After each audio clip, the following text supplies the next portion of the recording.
Today on The Hookup, we're going to look at some unique smart switches and their non-standard use cases that will hopefully inspire you and open up some new options in your smart home.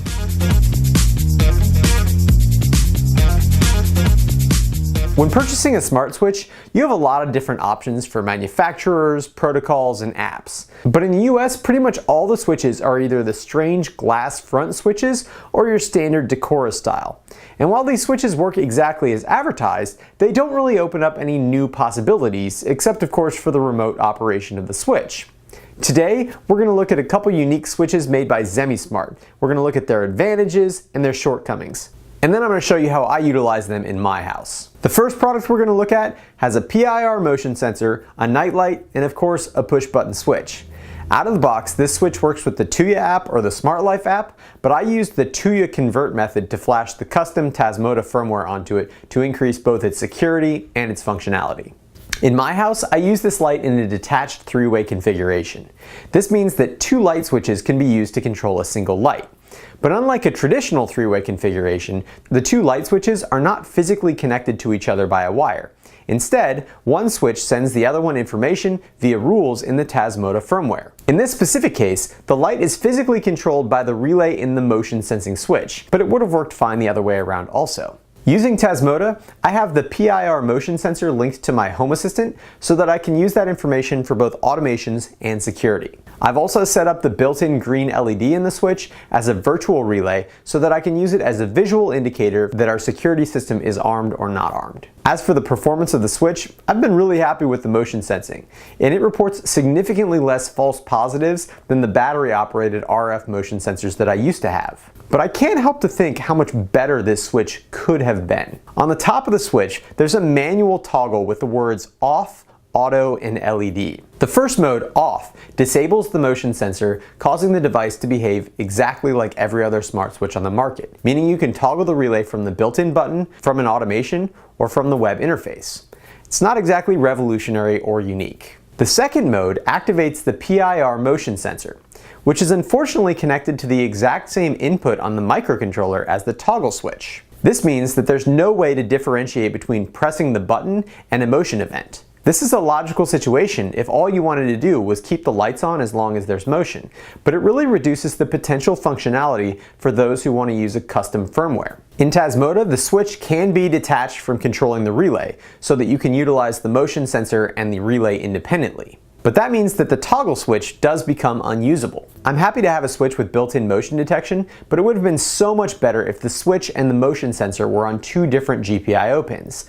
That way you could use the motion sensor and the toggle switch independently. The third mode, LED, disables the motion sensor and it turns on an LED nightlight that only activates when the room is dark. It's another cool feature that I'm happy to have. But why isn't this built into the smart functionality? As it stands right now, the only way to switch between the three modes is to flip the physical switch on the faceplate. Why aren't these things connected to GPIO pins that are just sitting in the switch unused? This switch obviously has a photoresistor in it to activate the nightlight. Why not tie that to an analog pin on the ESP8266 and give the user luminosity data? Why not activate the nightlight with motion or give the user the ability to toggle the nightlight remotely? Like I said, I like this switch and it works exactly as advertised. But to me, it maybe feels like this was a product that already existed in another form, and then they just slapped the Tuya module and a relay on it and called it a smart switch.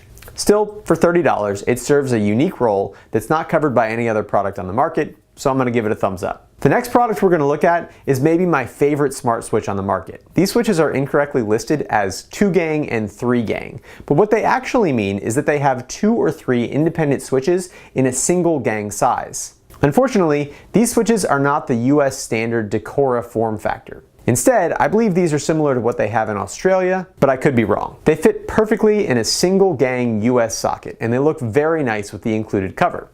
But if you want to install them in a multi-gang switch panel, you're going to run into some troubles. Just like the motion sensor switch, these lights are designed to work with the Tuya app or the Smart Life app.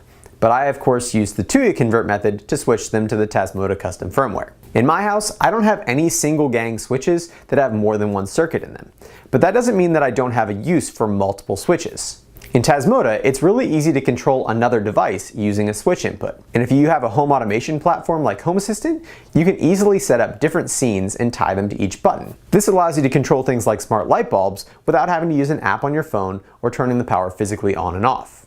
I also use these switches to combine 3 single switches in a 3-gang box into a single switch so that I can add a standard USB receptacle to the open gang. This was perfect for adding a receptacle to my desk where I can plug in my soldering iron, and for adding an outlet next to our countertop peninsula for our charging station. Unfortunately, because this is an Australian style switch, you won't be able to go to Home Depot and buy a switch plate with one Decora opening and one Australian opening. But if you have a 3D printer, I've created a switch plate that includes a single Australian opening and a single Decora opening. I've said it a few times now, but I'm gonna go ahead and say it again. A 3D printer is one of the most important tools that a maker can have these days. And the quality is amazing for the price. I'm gonna put a link down in the description to the $180 printer that I use to print these switch covers, and they look great. It's totally worth the investment.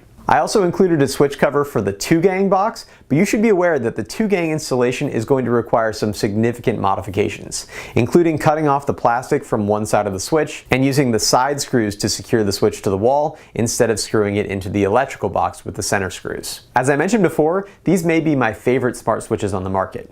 Not only do they look great and open up new possibilities, but I also love the way that they sound. Most cheap smart switches these days have a muffled thud noise when you press them, because they use a single toggle button that's soldered to the PCB. But these switches have a very satisfying mechanical click caused by actual springs and levers in the housing. The mechanical click is also indicative of the rest of the build quality of these switches. The terminal blocks are high quality and secure, and overall the unit just feels incredibly well built. If these multi-switches came in the Decora form factor, I would declare them the best smart switches on the market and recommend them without reservation. But as it stands, you should be aware that they do have some limitations. Most importantly, they will not fit side by side with standard Decora style switches without modification. And you'll need a 3D printer if you want a switch plate larger than the single gang plate that's included in the box. Also in the US, anytime you combine multiple switches into one, you need to make sure that the wires in your electrical box all come from a single phase. Mixing up circuits from different electrical phases is a major no-no. As always, if you have questions about these switches or anything else in the video, go ahead and leave them down in the comments section. Sorry for a bit of a short video this week. I've been doing a lot of experimentation and failure in these last 2 weeks, and as a result, I have 3 half-finished projects that I'm making videos about. I've also been working on the bigger videos that I hinted at in my channel update video. I've got all of my gear ready for my secure IoT network overhaul, and I've purchased all the contestants for my PoE security camera showdown. Let me know if I missed any great PoE camera brands, and I'll buy them so that I can include them in the review as well. Thank you to all of my awesome patrons over at Patreon for your continued support of my channel, and making it so my wife doesn't give me a hard time about spending $500 on PoE cameras for a review video. If you're interested in supporting my channel, you can check out the links down in the description. I've also started to do some purely written reviews on my website, so if you're interested in hearing what I have to say about various smart home and technology products, check out my website and follow me on Twitter to keep up to date. If you enjoyed this video and you'd like to see more like it, please consider subscribing. And as always, thanks for watching The Hookup.